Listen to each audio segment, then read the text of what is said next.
This is Andi Purewal for Boxing News. I'm joined by David Price over Zoom. David, always a pleasure. Been a minute since we last spoke. How are you? How is life going? Did you just say this is Andy for Boxing News? Yes. You've moved again. We was the ID Boxer. We was originally I ID forgot. Boxing, and ID Sports Media purchased Boxing News, so we're now under the banner of Boxing News. Enough of that. That's boring. That's boring. I thought you'd left us somewhere and gone somewhere else. No way. Yeah, thanks for having me, Andy. All good, mate. All good. It's a bit echoey here in this room, man. Can you hear that okay? I can hear you fine, yeah. That's good. It just seems a bit echoey. Yeah, all good, mate. Everything's good. Thanks for having me. Perfect. Well, we'll obviously get into it because I know it's in the middle of a work day. You're a busy man. Let's just start off with one of the most recently announced fights, Anthony Joshua, Dillian-Whyte 2, David. What do you expect this time around? Are you interested in this rematch? Yeah, probably. Yeah, probably. I mean, I think it was the right fight probably for AJ to take at this stage. You know, he needs a big win before going into the Wilder fight. He couldn't have gone into the Wilder fight on the back of that point win to over Jermaine Franklin. He needs his confidence boosting because that done not for his confidence, like I said last time when I was on here. He got the win, he got the result, but he weren't happy with the performance, and that will not have felt like a win to him. And I've read a couple of different things lately, what he's saying, which I get. You know, he doesn't need to be in a rush to get the fight won because that kind of indicates that you're fighting scared type of thing. But I think the statement win is important in this fight. You know, he won by 7th round knockouts a long time ago when they were both different fighters than they are now. But if you asked who'd gone on to develop more, not so much about who'd gone on to achieve more, but who'd improved more from the first fight, you'd have to say Joshua again, because he's been involved and won in bigger events, bigger occasions. You know, he's carried the sport for a few years at one point. So by rights, he should better the results from last time, or at least equal it. So a stoppage win is all that would satisfy me if I was in. But if he's completely focused on the new AJ, you know, results and, you know, functionality over spectacularism, then he'll be happy with the win. But I do believe going a win of any degree, by the way, I meant he'd be happy with a win of any degree, but he'll be going into the Wilder fight still lacking the confidence that he had, let's say, going into the Frazer Lewis fight. Will he ever have that confidence again? We don't know, but I think he needs a statement win. And also, especially because Tyson Fury flattened Dillian-Whyte. You know, if you want to make comparisons and everything else, I think he's finally kind of accepted the idea that he's not the main man anymore. You know, and he appreciates that Fury is the main man, but he still wants to get some type of, you know, get sporting points in the comparison to Fury, because that's the fight he's going for. Ultimately, it's the Wilder and then the Fury one, but it's definitely an interesting fight, you know. And as far as Dillian's concerned, the right fight for him as well. You know, where else has Dillian got to go at this point? He's been in big fights himself, and he's done really well out of the sport. Dillian-Whyte, really well. And he only wants to be in big fights continuously. Yeah, I can't see him ever being the man who's fighting the up and comer. You know, the prospect. He's not going to be that. He's not going to be that man, I don't think. I don't think he's not lowered himself to it, but I just don't think his ego would let it happen. Also, the business side of things, I don't think the businessman would let it happen. The only time he's going to be coming in to fight a prospect is when the prospect's going to be the favourite. That's how it's going to be. So he's holding out for the biggest and best fight, and understandably so. And this is the right one for him at this stage, I think. David, obviously, last time they fought, it was two kind of very young heavyweights. It was an explosive fight. There's kind of a lot of pride on the line as well. Some water under the bridge since then. How much different of a fight do you expect it to be this time around? We've mentioned kind of a confidence issue with Anthony Joshua. People questioning maybe Dillian White's chin still what it was on the back of the Tyson Fury knockout, and obviously Alexander Povetkin knockout prior to that as well. What type of fight do you expect to see this time around? Yeah, they're both more mature, aren't they? Emotionally and physically and mentally mature. It was nearly 8 years ago, that fight, I think. It's a long time, so a lot's happened in that time. You know, we won't see the same red-hot face from the word go. Definitely not. Dillian White has changed a lot since that fight as well. You know, I think he's become a more technical fighter than he was at the time. He had that real rawness about him. But so did AJ. But he also had that killer instinct in him at the time, Anthony Joshua as well, which seems to have subsided. So I think it's going to be a lot more technical, you know, a bit more of a boxing match. Dillian tried to have a boxing match with Tyson Fury. So the question is, does he think he can outbox Anthony Joshua? Is he good enough to outbox Tyson Fury? But he can. So he's probably thinking he could outbox AJ. I think he's got a good jab, Dillian White. You know, when he's got long arms, so he might decide, guys, I want to try and outbox him. And it could be a boxing match, but it's definitely not going to be the same red off. The atmosphere won't quite be the same either. So at that time, the excitement that Anthony Joshua alone was generating at the time was like unseen before, and you probably won't see it again because it's kind of died off a little bit now. People have got used to the boxing thing, that you know, the phenomenon. The boxing was never as popular as it was between that first fight around that time. I'd say to about when Anthony Joshua lost, maybe against Rivers at that time. It was unbelievable, you know. Even now, though, the stadiums are getting sold out, but kind of the novelty of everything. People are used to the big heavyweight fights, the big occasions, the big events. So the atmosphere and the excitement surrounding the fight won't quite be the same because we're both in the later stages of the career as well. David, I'm just getting your thoughts on AJ's comments towards Rob McCracken and Robert Gossie. Have you seen his most recent comments? Yeah. What were your thoughts on what you had to say on Rob McCracken and their time together? Yeah, bit salty, you know, bit ungrateful.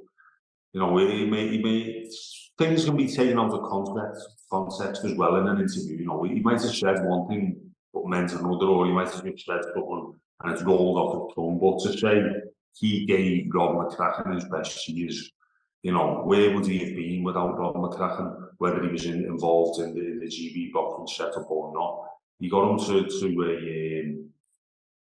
a unified world champion level. Now, that, as well as the Olympic gold medal, he'll have had a massive part to play in that. Rob McCracken, massive part. And it's just a shame when fighters leave trainers and they forget the good points about the trainers. They only focus on what they call was bad. You know, we talk about defence and this and that, and like I've said before, these fighters go to America and think that these American trainers are all borrowed, but they're no better than the best trainers in the UK, in my opinion. Sometimes they've just got better fighters to work with, and sometimes the trainer is only as good as the fighter. You know, which brings me to the point that at this stage, you know, he mentioned Robert Garcia didn't teach him anything. Why would Robert Garcia have anything to teach Anthony Joshua? He's 34 or something. He's been two-time heavyweight champion of the world. Robert Garcia couldn't teach me anything. I didn't win a world title, but I've been in boxing that long. I know everything there is to know about boxing, and so should Anthony Joshua. So getting taught new things isn't going to happen. You're not going to get taught anything new at his stage in his career. What people can do, though, is bring the best out of you and show you how to use your attributes a little bit better. But you're not going to get taught any new tricks, because he should know them by now. He's two-time heavyweight champion of the world, and this is why he's too much of a thinker. I've seen Johnny Nelson saying he was asking one of the security guards on the way into the ring for the Usyk fight what he'd do if he was boxing southpaw. That's just like a massive insecure overthinker, you know, and I think it's obviously not a strength to have to want to think that much. Just let it happen, let it flow. Trust yourself to do what you've been doing for however long you've been doing it, and he's very, very, very good at it. Don't worry about what anyone else says, because once that bell goes and he gets hit on the chin anyway, he'll just revert to type. He'll revert to the Anthony Joshua that he is deep down. So if he panics when he gets it and he gets caught and buzzed, he'll panic and think everything will go out the window anyway. He'll just revert to the natural person in him. So they're seeing that, not a finger pointing, blaming other people and everything else, when, you know, in life you've got to take responsibility for your own decisions that you're making. And in boxing, you're making instinctive decisions in the ring as the fight going on. A lot of you don't have time to think, but instinctively you could be making these decisions. So yeah, the Rob McCracken one, I think hasn't gone down too well with a few people. God, I wish I had a trainer who took me to that, but I didn't, because I ain't good enough to do that. No trainer could have done that with me, because, like I said, the trainer is only as good as the fighter, and he's good enough to have done that. Rob McCracken was good enough to have gotten there, but that's why he should have stuck himself instead of blaming Rob Garcia because he didn't teach him anything. I seen that and I just thought, what does he want him to teach him?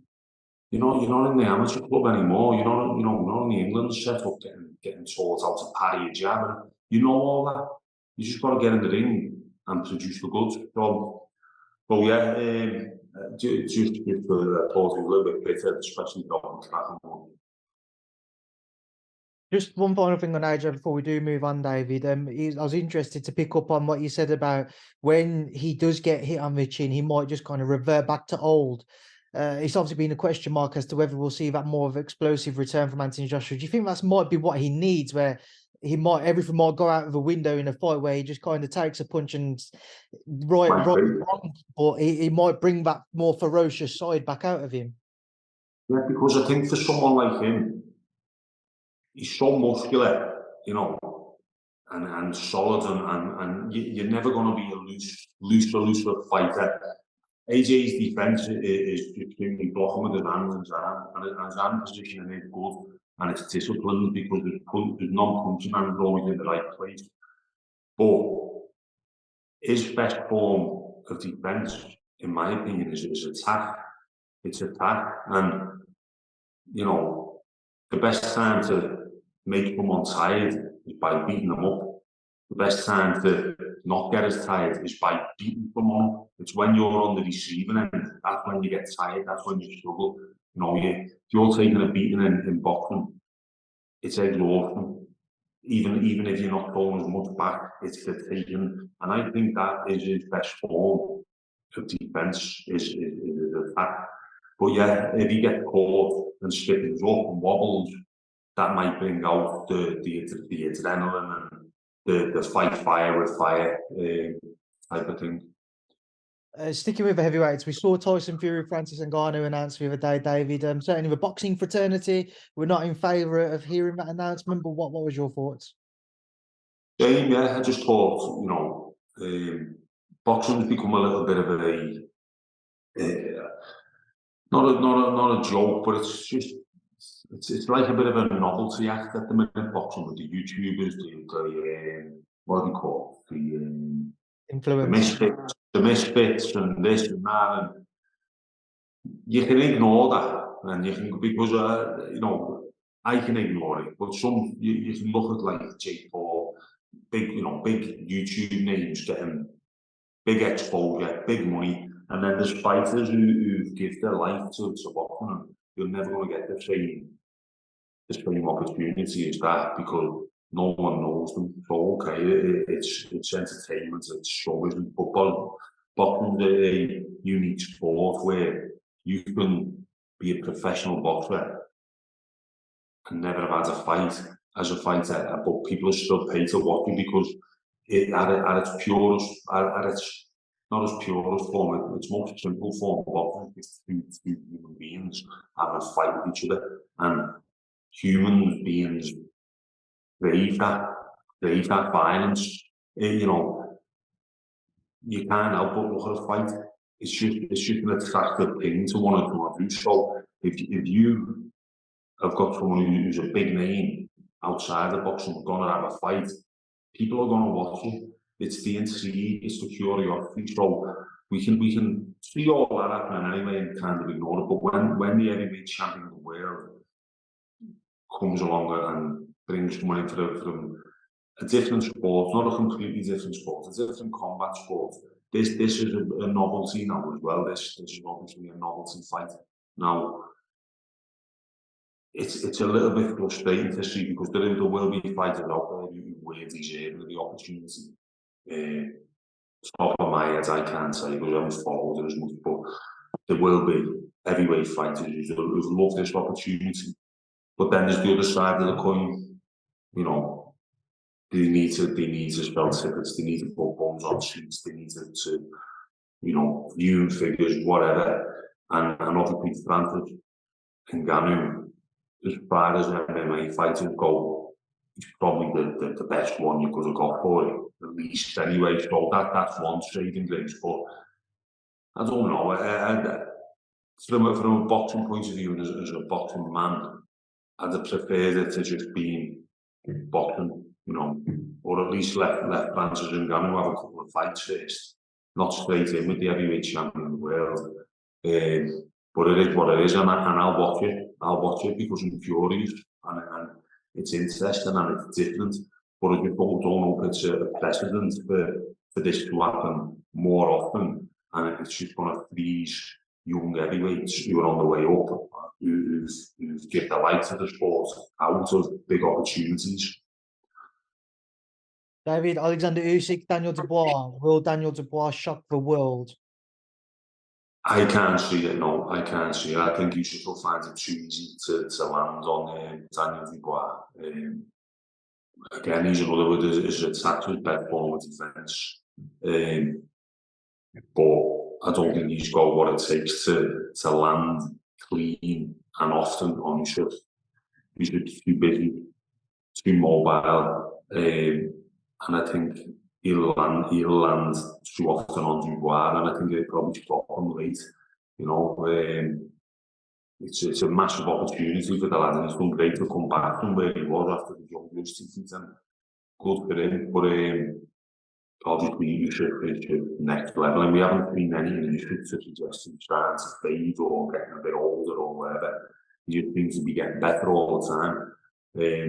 But yeah, great occasion for young Dubois, and win, lose or draw, as long as he goes into that fight and comes out knowing, he's given everything and performed, he'll come out a winner no matter what, I think. So good luck to him. David, a fight which I'm interested to get your thoughts on is one of a past opponent of yours. He's been reported to be facing Frazer Clarke next, Dave Allen, that is. Just your thoughts on a potential Frazer Clarke and Dave Allen fight? Yeah, it's not a bad fight, really. I mean, if Dave Allen's in shape, then he'll give anyone rounds. It depends what Dave Allen turns up. And Frazer Clarke's 8-0 or something like that. He's still a novice pro. I think did he box 10 rounds in his last fight? Yeah, he went 10 with Marius back. Yeah, so I think it's not a bad fight for either, really. I mean, look, Dave Allen, he's been in some hard fights and he's been in some bad positions after fights. I don't think in Frazer Clarke he's fighting a killer, and that's no better Frazer, but he's not fighting a Deontay Wilder style puncher who's like putting people in on stretches or whatever after fights. So, you know, as far as the health concerned, don't get me wrong, heavyweight boxing we can all punch, and Frazer Clarke probably, you know, definitely can actually. He's an Olympic bronze medalist. So, but as far as being selective, yeah, get some money, you know, and a good name on Frazer Clarke's record, who I expect to win the fight. Like, but yeah, is that happening? When's that happening? It's been reported so far. It's not been officially announced. I think the talks of potentially landing on Smith-Eubank Jr. too, which coming on to that. What do you expect? Anything different between Liam and Chris Eubank Jr.? Yeah, I do. Yeah, I do. I mean, I don't think. I think the way the first fight ended was a surprise to most people. You know, was it the second round or third round or something? Fourth round, it was finished. So it was the fourth round. It was early to. I don't think it'll finish that soon this time. I think it'll be the same result. I think Liam will break him down later on. He'll stop him late, but you know, I think it's going to be the result was great. The victory was great for all us involved. You know, anyone who knows Liam. But I think for the fight fans, I think they're going to get more of a extended stare up. You know, an extended boxing match with you know, some good tasty exchange. But Liam Smith can box and fight, and I think that's why he's going to break down Chris Eubank later on. And it's that middleweight again, isn't it? It's that middleweight again. I think that's just going to be beefy, no end, and I think he'll break him down later on. Sticking with the Smith family unit, you got Callum getting ready for the Artur Beterbiev fight on August 19th. Beterbiev widely considered one of the hardest hitting men within the sport. Question marks, is this the right time? Is the timing right for Callum to go and capitalise travelling out to Canada? Is the timing right, David? Will Callum defeat Artur Beterbiev? I think if anyone's going to do it, he's got the biggest chance of everyone because of the fighting style. And Beterbiev, he's a beast, and he's just battered everyone, literally. But there are chinks in his armour, and if anyone can expose that, it's Callum. You know, he's an accurate puncher. He's a big man for every division. You know, he obviously his performance against Canelo. You could look at that and now say, well, let's look at Beterbiev, let's look at Canelo. I think there's two different styles of fighters. I think Beterbiev there to be it with the clean shot, and we've seen that with that the Andy Yard fight. So of course I'm going to say yeah, because of the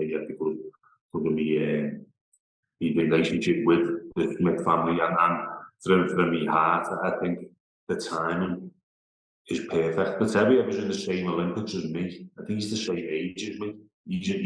I'm 39 now. He can't be far off me. So I think he's 38. So no, actually, I'm 40 now. I'm 40. So I forgot how old he was. I'm 40. He's 38. Callum must be 30. You know, when you think back to how you felt when you're 30, he's got more miles on the clock, definitely. And Callum wouldn't have took this fight unless he thought it was winnable. So I'm going to say I think Callum can do this. Just a final one, David, before I let you go. Next weekend, the boxing world will finally get to see two of the best, Errol Spence Jr. and Terence Crawford, share the ring to try and determine welterweight supremacy. Who will be crowned the king of that division next weekend, David? This is what boxing is all about, isn't it? This is it. Like the best fighting the best. Two fighters who, you know, they're at the peak of the game, aren't they? They're at the peak, you know. So I'm going to check, mate. I think it's going to be intriguing. I think the strength is Errol Spence's strength against Terence Crawford's boxing ability. I think I'm going to check. Someone's trying to phone me. I'm gonna say, Terence Crawford's going to win on points. I'm gonna leave it at that, but he's gonna have some shaky moments. You'll have to get off the floor to win. I'm gonna say, I mean, win a close points decision. What do you think the difference will be in that fight? The weight, making the weight. I think whoever struggled most to make the weight will struggle most on the night, and that'll have a massive thing in the outcome. These people aren't leaving me alone. I'm gonna have to go. All right. I appreciate it. Thank you. All right. Thanks.